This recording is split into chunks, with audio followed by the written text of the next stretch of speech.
Pero gracias a Dios pues por este lugarcito, por esta iglesia.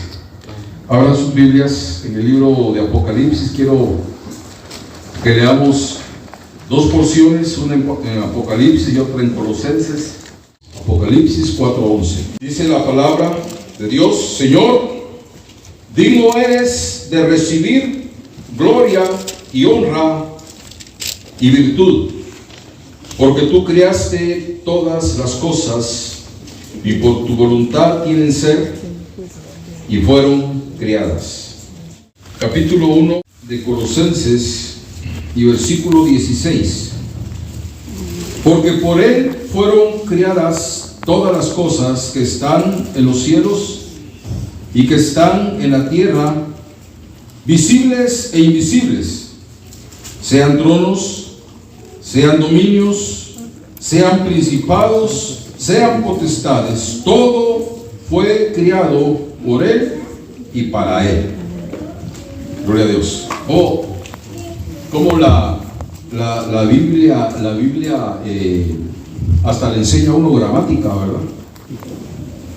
Porque uno por lo general dice las cosas fueron creadas, dice uno, pero aquí es con I, criadas, ¿verdad? Y la Biblia tiene una ortografía excelente, impecable.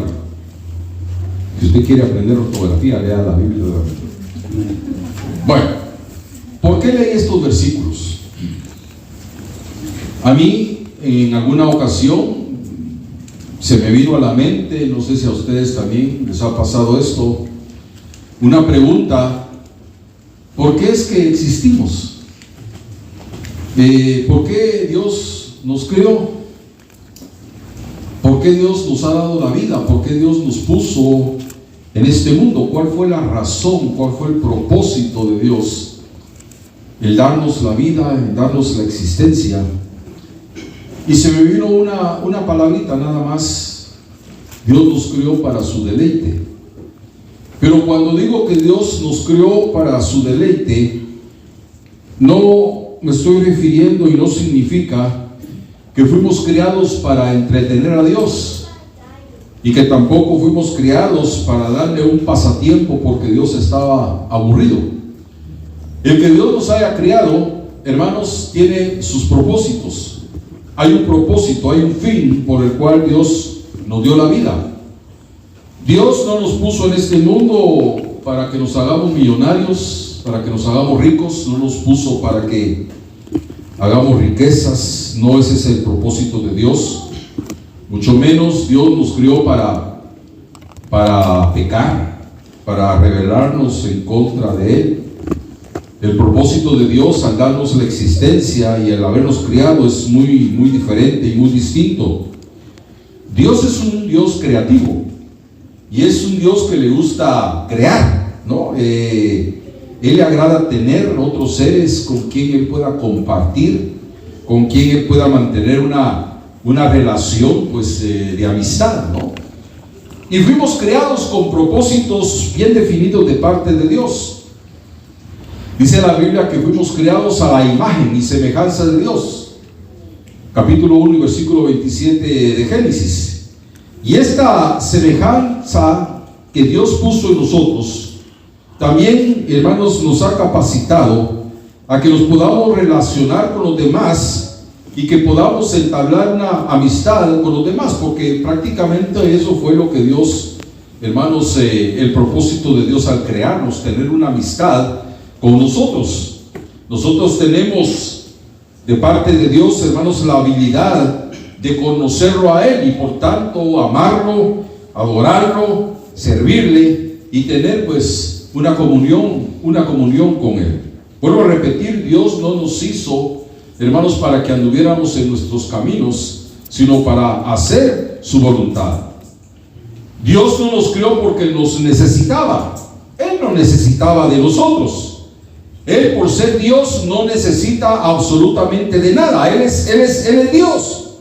Y en toda la eternidad pasada, hermanos, Él no sintió soledad, porque Él no estaba solo allá en el cielo, ¿verdad? Siempre ha existido la Trinidad, el Padre, Hijo y Espíritu Santo, y se han tenido el uno al otro. aparte la compañía de millones de seres celestiales como los ángeles, serafines, querubines, arcángeles. Y Dios no se sentía solo. No crea usted que Él se sintió solo. En un momento lo atacó la soledad y por eso Él decidió crearnos a nosotros. Vuelvo a repetir, Él como Dios no necesita absolutamente de nada. Dios no estaba buscando amigos, no. El propósito de Dios al darnos la vida es algo mucho más diferente. Él, hermanos, nos ama, pero ese amor que Él sintió por nosotros no era que en realidad Él nos necesitara. Nunca, hermanos, si nosotros nunca hubiéramos existido, Dios hubiera seguido siempre siendo Dios. Dios sin nosotros es Dios. Nosotros sin Dios no somos absolutamente nada. Pero si Él no nos hubiera creado, Él hubiera seguido siendo siempre Dios. Porque dice la Biblia que Él es inmutable. Dice la palabra que Él no cambia. El capítulo 3 de Malaquías y versículo 6 dice: yo Jehová no me mudo. Dios siempre es, ha sido y será Dios. Él no necesita absolutamente de nada. Ahora, si Dios nos dio la vida, si Dios nos dio la existencia, si Dios en su amor y en misericordia nos puso en este mundo, hermanos, ¿con qué fin, con qué propósito Dios nos creó? ¿Cuál es la responsabilidad que nosotros tenemos para con Dios al habernos dado Él, hermanos, la vida?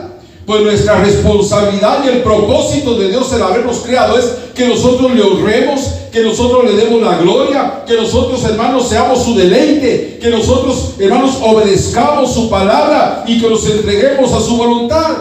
Lo leemos aquí en el capítulo 4 y versículo 11, hermanos, de Apocalipsis. Y oiga: Señor, digno eres de recibir gloria, de recibir honra y virtud, porque tú creaste todas las cosas y por tu voluntad quieren ser y fueron creadas. Por su voluntad nosotros fuimos creados. Pero oigan lo que dicen estos ancianos: tú eres digno de recibir gloria, honra y virtud. Entonces, ¿no creen ustedes que Dios es digno de que nosotros le demos también toda la honra y toda la gloria? Él es digno, porque Él es nuestro Dios. Dios no nos puso, hermanos, para que andemos en las cosas del mundo. Dios no nos puso para estar pecando. Dios no nos puso para descarriarnos. Dios nos puso para alabanza de su gloria. Nos puso para que Él se pueda deleitar con cada uno de nosotros.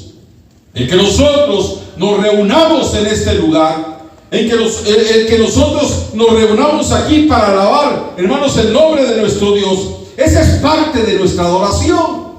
El que nosotros nos reunamos en este lugar, eso sirve y es bueno para nuestra edificación espiritual, para nuestro crecimiento espiritual.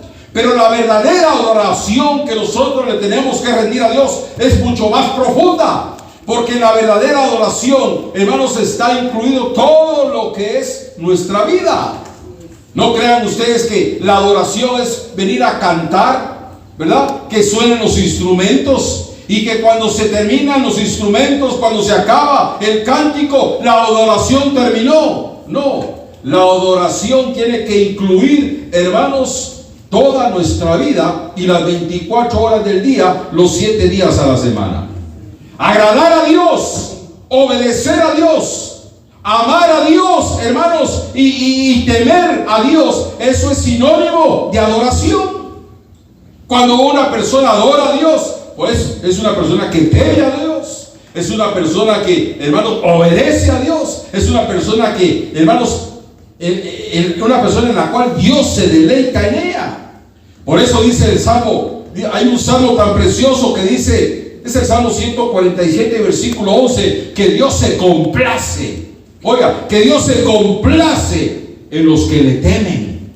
Dios se complace en los que le temen. Dios se agrada, Dios se deleita con aquellos cristianos, hermanos, que le temen. Hermanos, reconocemos quién es Dios y por eso vivimos en Él, en obediencia.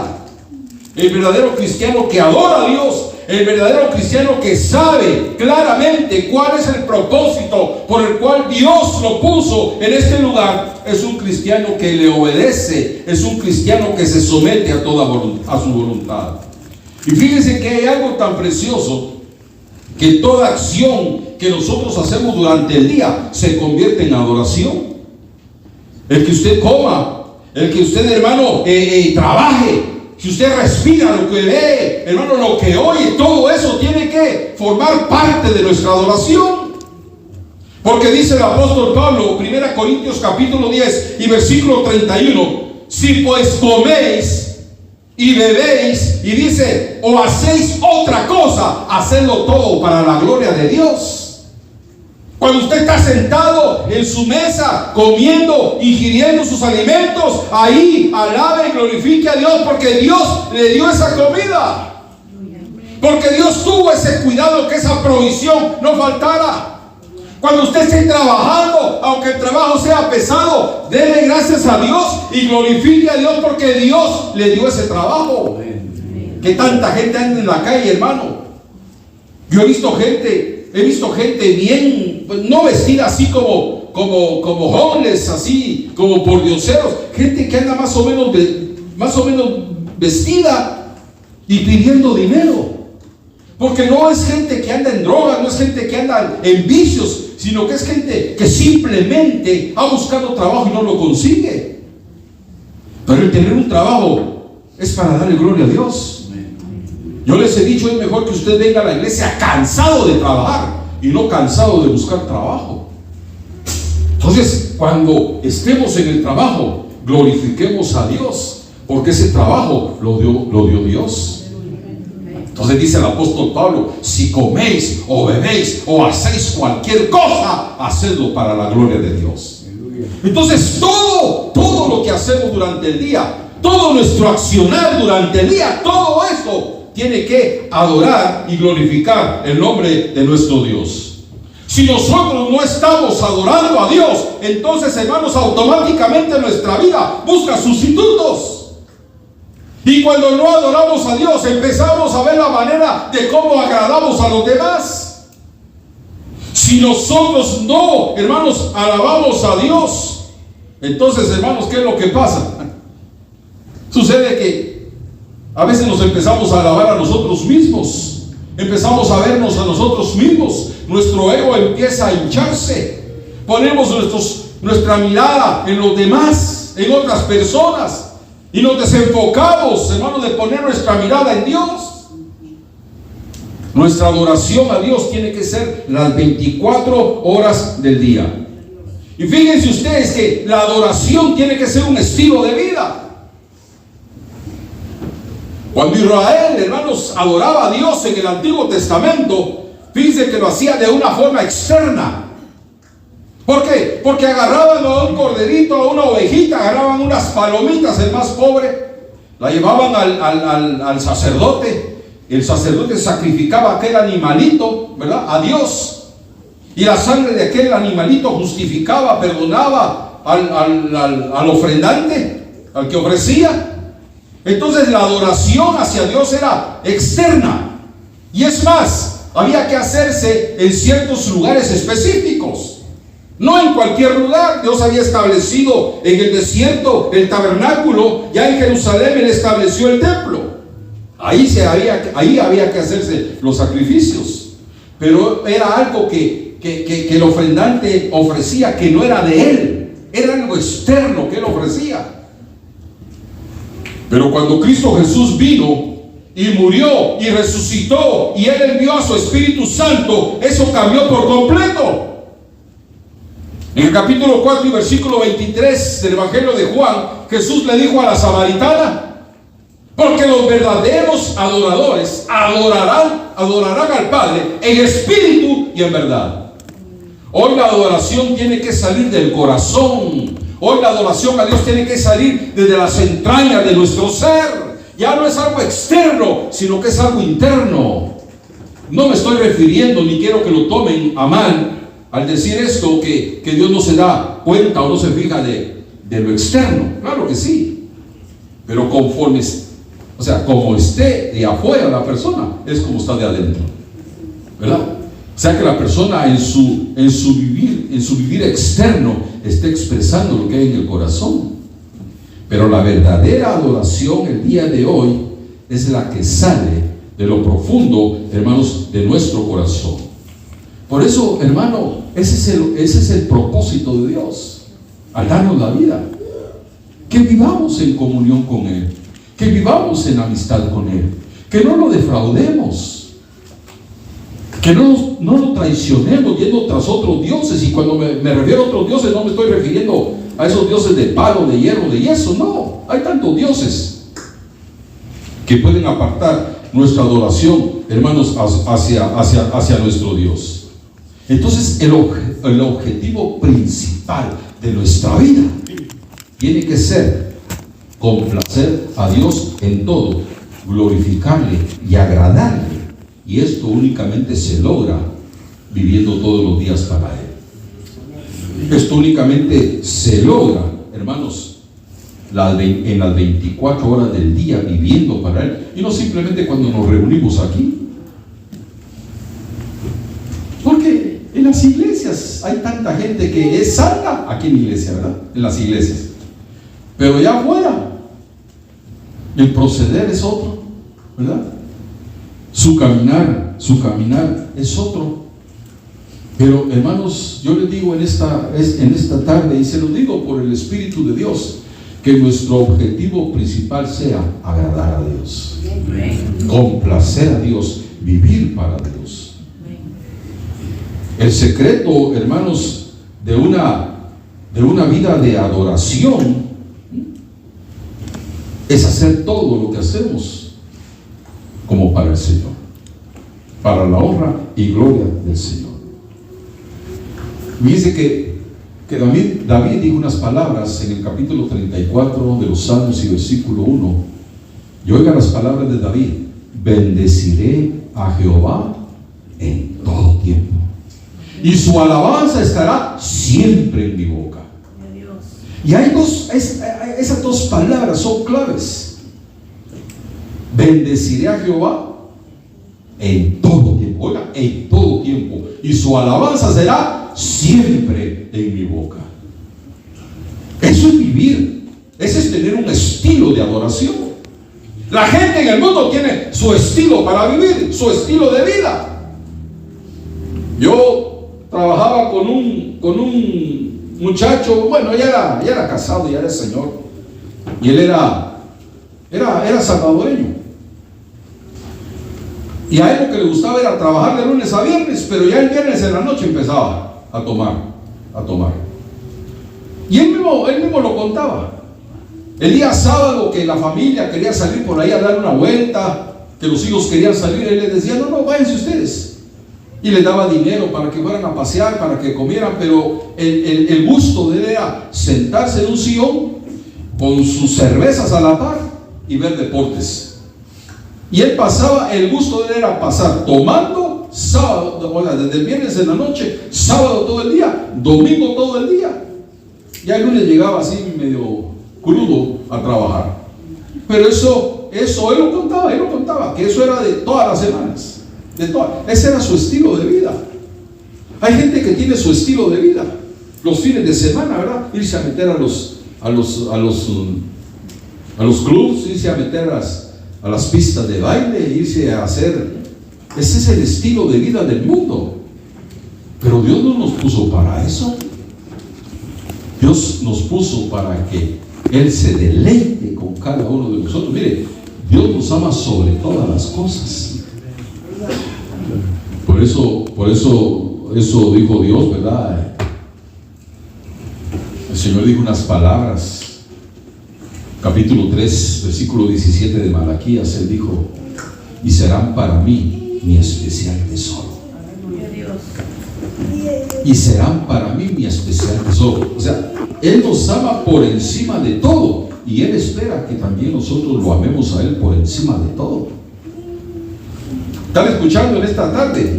Hermano, yo sí alguna vez me pregunté: ¿por qué me puso Dios aquí? ¿Cuál es el motivo que Dios me dio la existencia? Dios no nos crió por necesidad. Dios no nos creó porque nos necesitaba, Él nos creó porque quería compartir su gloria con nosotros. Que nosotros fuéramos familia de Él. Fuimos creados para vivir en comunión con Dios, para conocerlo, para amarlo, para caminar con Él. Esos son los propósitos de Dios. Eso significa que yo tengo la capacidad de razonar, de sentir, de amar y de decidir. Dios me dio esa capacidad. Capacidades que reflejan a Dios, hermanos, en mi vida y que me permiten relacionarme con Él.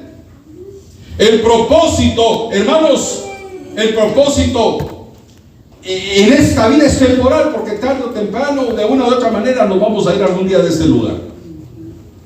Ya sea que nos muramos o ya sea que venga el rapto. Hay un propósito temporal aquí, pero ¿sabe usted que Dios también puso un propósito eterno en nuestra vida, en nosotros? Dios tiene un propósito eterno en nuestra vida, y eso es que vivamos con Él por toda la eternidad. Dios nos quiere llevar al cielo. Dice la Biblia que Él no quiere que ninguno perezca, Él no quiere que ninguno se pierda, porque la intención y el propósito eterno de Dios es que vivamos para siempre con Él. Por eso el apóstol Pablo dice que fuimos hechos, o somos hechura suya, creados en Cristo Jesús para buenas obras. No nos puso para malas obras, nos puso para que actuemos y para que hagamos buenas obras. Dios no solamente nos dio la vida, no solamente nos dio la existencia, sino que puso un propósito individual en cada uno de nosotros. Y ese propósito es que le sirvamos, que le amemos, que le obedezcamos, que nos rindamos a su voluntad y que también amemos a nuestro prójimo. Esos son propósitos divinos. No lo puso para que andemos ahí como que personas perdidas en el mundo. Ahora, ¿qué fue lo que pasó con ese propósito? ¿Qué fue lo que pasó con esas intenciones de Dios para la humanidad? Se perdió. En el capítulo 3 de Génesis dice la Biblia que el hombre pecó, el hombre se desvió, la humanidad se separó de Dios. Pero Dios, en su amor y en su misericordia, mandó a Jesucristo a morir en una cruz para restaurar esa relación. Por eso el apóstol Pablo dice: vosotros que en otro tiempo estabais alejados de la república de Israel, ajenos a los pactos de la promesa, sin Dios, sin esperanza en este mundo. Esa es la situación de la gente sin Cristo. Esa es la situación de muchos de nosotros, o de todos nosotros sin Cristo. Alejados de la república de Israel, ajenos a los pactos de la promesa, sin Dios y sin esperanza en este mundo. Pero viene Dios, manda a Jesucristo, y Jesús vuelve a establecer o a restablecer esa comunión y esos propósitos para con Dios. Y dice el apóstol Pablo: y vosotros que estabais alejados, ahora habéis sido hechos cercanos por la sangre de Jesucristo. Hoy tenemos comunión con Dios, pero guardemos ese propósito, cuidemos ese propósito de vivir en comunión con Él. Dios nos crió para su honra y para su gloria, y para tener una relación, hermanos, con Él, y que Él pueda tener una relación con nosotros, y para que vivamos eternamente con Él. El Señor no quiere dejarnos aquí.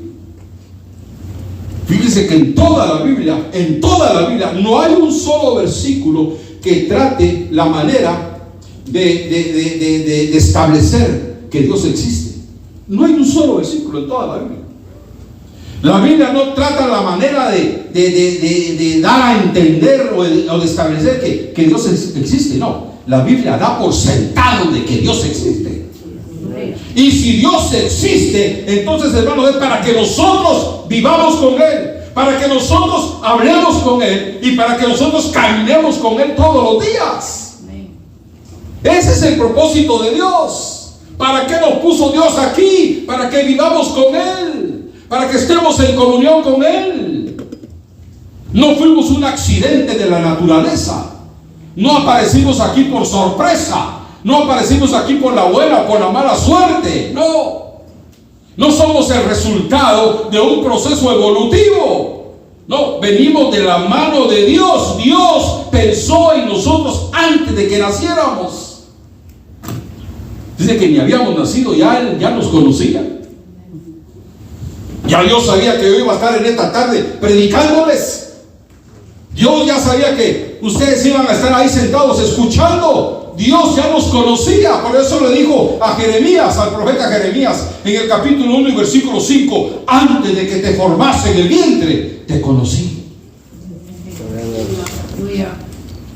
Hermanos, todavía estábamos en los lomos de nuestros padres y Dios ya nos conocía. Yo le dije un día de estos, hace unos días atrás, yo les dije,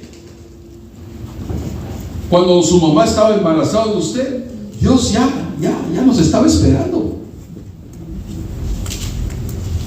Ya nos estaba esperando. Y Él sabía perfectamente el día y la hora en que íbamos a nacer. Y cuando su mamá empezó con los dolores y apareció usted ahí, imagino que Dios estaba ahí en la sala. Y cuando vio que usted nació y le dio su cabecita y salió, yo creo que Dios se rió, se gozó. Porque aquel niño, aquella niña que Dios le dio la vida con propósitos firmes para que ese niño, esa niña viviera en relación con Él toda la vida, eso le causó gozo. Y me imagino que y cuando el doctor le sacó la manada y le dio la nalgada y lloró, ¿sabe? Reído Dios. Reído, ¿por qué? Porque ya nos estaba esperando, ya nos estaba esperando. ¿Usted cree que dijo, hijo, este se me pasó? Este fue un error. Este se coló. No, estamos aquí porque hay propósitos divinos para cada uno de nosotros. Sí, hay planes divinos que posiblemente, yo cuando miro los niños que salen, estos niños que andan jugando ahí, yo digo, Señor, ¿será que tus propósitos divinos se van a cumplir en estos niños? Porque como va el tiempo, a saber. Pero de lo que sí estoy seguro, que si los propósitos de Dios y los planes de Dios no se cumplen en la vida de estos niños, se van a cumplir en la eternidad.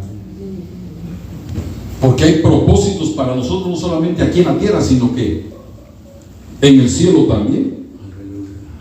Entonces, ¿qué significa todo esto que les digo? Significa, hermanos, que nuestra vida tiene sentido. Significa que nuestra vida tiene valor.